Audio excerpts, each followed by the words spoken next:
Welcome back to the physics launch. जैसे कि आपको पता है हमने अपना सेकंड ईयर फिजिक्स का chapter number 1 thermal physics start किया हुआ है। इसमें हम पहला टॉपिक देख चुके हैं which is introduction of thermal physics. उसमें हमने सारा देखा था microscopic macroscopic system application of thermal physics. उसके बाद अब आपका जो टॉपिक है वो है जी ब्राउनियन मोशन। ब्राउनियन लफ्ज जो निकला हुआ है ना वो रैंडमनेस से निकला हुआ है। पहले तो ये लिख लेते हैं।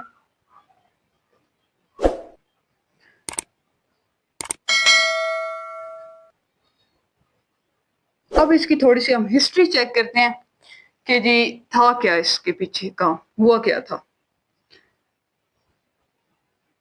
सबसे पहले आपको मैं एक मिस्टेक बता दूं, आपके टेक्स्ट बुक में ना यहाँ पर ईयर मेंशन हुआ जी 1927। ये यहाँ पर गलत है, 1827 है। 1827 में साइंटिस्ट थे जी बॉटनिस्ट, उनका नाम था रॉबर्ट ब्राउन।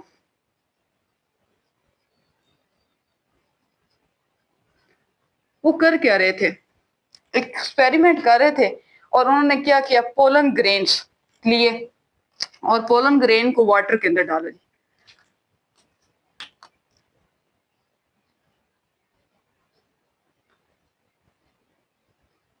अब पोलन ग्रेन्स जिनको नहीं पता, एक पीले रंग का छोटा सा जरा होता है जो पौधों की पोलिनेशन में मदद करता है।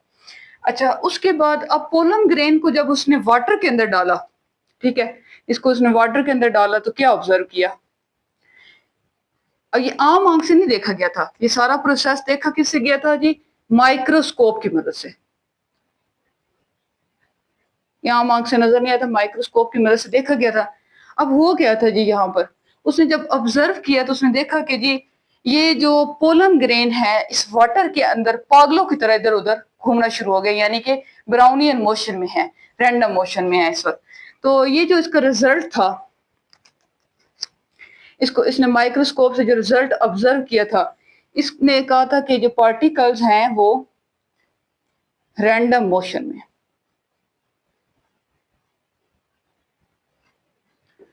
अच्छा जी, फिर उसने कहा कि क्या ये पोलन ग्रेन जो है ये कोई लिविंग ऑर्गेनिज्म हैं, ये इस वजह से घूमना फिरना शुरू हो गया है, या क्या पीछे वजह क्या है, किसी और चीज को डाल के लिक्विड में चेक करते हैं। फिर उसने दूसरे एक और एक्सपेरिमेंट किया था।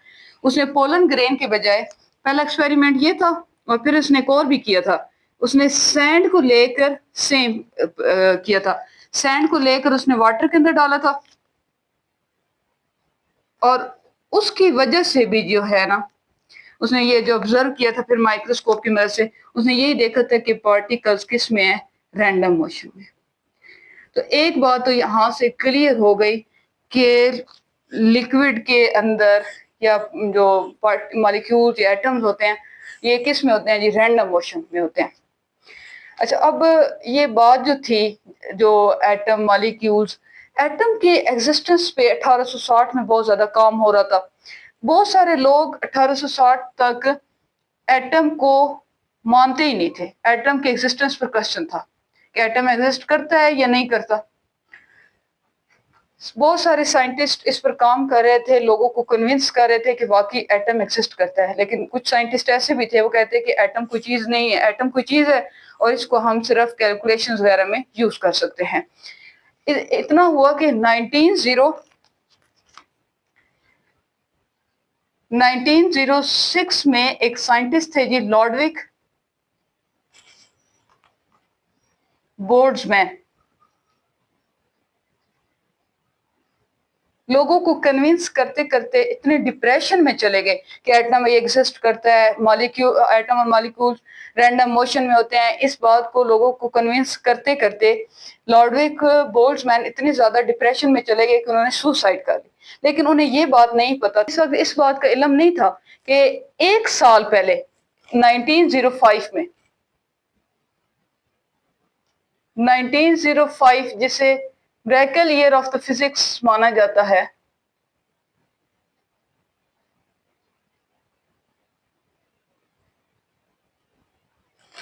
इसमें हुआ क्या था, इसको क्यों इस तरह कहा जाता है।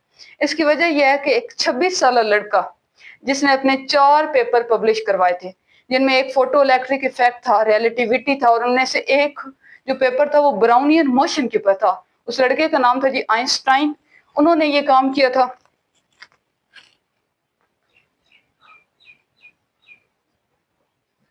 आइंस्टाइन ने कहा था कि जी वाकई एटम एग्जिस्ट करता है, काइनेटिक मॉलिक्यूलर थ्योरी का कंसेप्ट उन्होंने दिया था और ब्राउनियन मोशन का। लेकिन क्योंकि वो अपने इस बात को प्रूव नहीं कर पाए थे, तो उसके बाद 1908 के अंदर जे पेरन ने उनकी जो थ्योरी थी काइनेटिक मॉलिक्यूलर थ्योरी, उसका बाकायदा प्रूव किया था एक्सपेरिमेंट के थ्रू, और 19 ये उन्होंने इसके एक्सपेरिमेंट को प्रूव किया था आइंस्टाइन के। और फिर 1927 में इन्हें नोबेल अवार्ड भी मिला था इसमें। अच्छा, ये तो इसकी दी हिस्ट्री थी सारी ब्राउनियन मोशन की। अब ब्राउनियन मोशन के अंदर जो ये मॉलिक्यूल्स की मोशन के बारे में पढ़ रहे हैं, ये किन फैक्टर्स पे डिपेंड करती है जो इसको फैक्टर इफेक्ट कर सकते हैं इसकी मोशन को? वो दो है। एक है जी आपके पास जो स्पीड है, स्पीड की कितनी स्पीड से ये मूव करते हैं, ये किन फैक्टर पे डिपेंड करती है? नंबर 1 साइज पर, साइज ऑफ मॉलिक्यूल्स पर, और नंबर 2 विस्कोसिटी पर।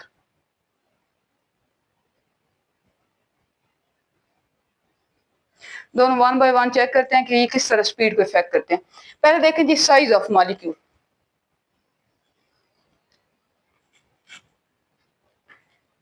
देखिए साइज में जितना छोटा होगा मॉलिक्यूल, वो इतना ज्यादा स्पीड से मूव करेगा। यानी कि साइज और स्पीड का कैसे रिलेशन बनेगा? इनवर्स। साइज ऑफ मॉलिक्यूल की बात हो रही है यहाँ पर। अगर आपको यहाँ पर साइज और इसकी समझ नहीं आ रही, तो इसका हम एक फार्मूला भी दे सकते हैं कि मोमेंटम का जो आपने फार्मूला पढ़ा हुआ है, delta P is equal to M delta we.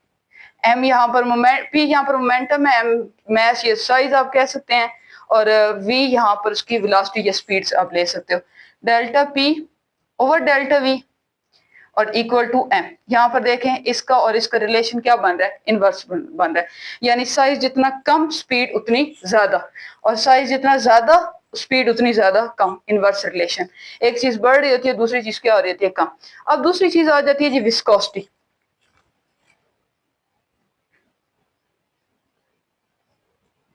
Viscosity होती क्या है? Internal resistance of fluid. ठीक है, कितनी रुकावट का सामना करना पड़ता है आपको फ्लूइड की, उसे कहा जाता है विस्कोसिटी। विस्कोसिटी का सिंबल होता है जी ये वाला ईटा। ठीक है, अब इसका स्पीड के साथ कैसे रिलेशन है? इसका भी इनवर्स रिलेशन है। लेकिन अब मैं बता दूं, कुछ लिक्विड होते हैं जिनकी विस्कोसिटी होती है लो, और कुछ लिक्विड होते हैं जिनकी विस्कोसिटी होती है हाई। विस्कोसिटी को उर्दू में मतलब गाढ़ापन। अच्छा, जिनकी विस्कोसिटी लो होती है उनकी एग्जांपल आप ले लें, फॉर एग्जांपल वाटर। और जिनकी विस्कोसिटी हाई होती है उनको, फॉर एग्जांपल मैं एक एग्जांपल लिख देती हूँ, हनी। अब इसका स्पीड के साथ क्या है? जो इनकी विस्कोसिटी लो होती है, लो विस्कोसिटी, विस्कोसिटी को मैं यहाँ पे सिंबल लिख देती हूँ, इसका जी स्पीड के साथ इनवर्स रिलेशन होता है। अब कैसे? अगर विस्कोसिटी लो होगी तो आपके पास मॉलिक्यूल्स की जो स्पीड होगी वो क्या होगी? विस्कोसिटी आपके पास लो होगी तो स्पीड क्या होगी? ज्यादा। अब विस्कोसिटी लो होने का मतलब क्या है? रेजिस्टेंस कम, इंटरनल रेजिस्टेंस क्या होगी? कम। रेजिस्टेंस क्या होती है? रुकावट। वो रुकावट कम होगी तो स्पीड क्या हो जाएगी? ज्यादा। और अगर इसके आप ऑपोजिट देखेंगे, दूसरा मैं यहीं पर लिख देती हूँ, अगर आपके पास विस्कोसिटी क्या हो जाएगी जी? ज्यादा। तो आपके पास विस्कोसिटी क्या हो जाती है? ज्यादा। फॉर एग्जांपल हनी है, मतलब जो आपके पास इंटरनल रेजिस्टेंस है, रुकावट है, वो क्या हो जाएगी? ज्यादा। रुकावट ज्यादा तो उसका मतलब स्पीड क्या हो जाएगी? यहाँ पर कम। स्पीड क्या हो जाएगी? यहाँ पर कम। तो उम्मीद है आपको साइज ऑफ मॉलिक्यूल और विस्कोसिटी की भी समझ आ गई, जो फैक्टर इफेक्ट करते हैं।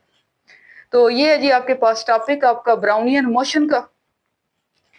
आपने ये सही कर लेना है। वहां पर ये 1827 है, 1927 तक तो ये सारा कंसेप्ट खत्म हो गया था, वहां पर आप ईयर 1927 पहले नंबर पर लिखा हुआ है। उम्मीद है कि आपको ब्राउनियन मोशन की समझ आ गई होगी। अगर आपको समझ आ रही है लेक्चर की तो लाइक सब्सक्राइब कर दें और अपने दोस्तों के साथ शेयर करें। नेक्स्ट लेक्चर में हम पढ़ेंगे जी काइनेटिक मॉलिक्यूलर थ्योरी, और तब तक के लिए अपना बहुत ज़्यादा ख्याल रखें और दुआओं में याद रखें। अल्लाह हाफिज़।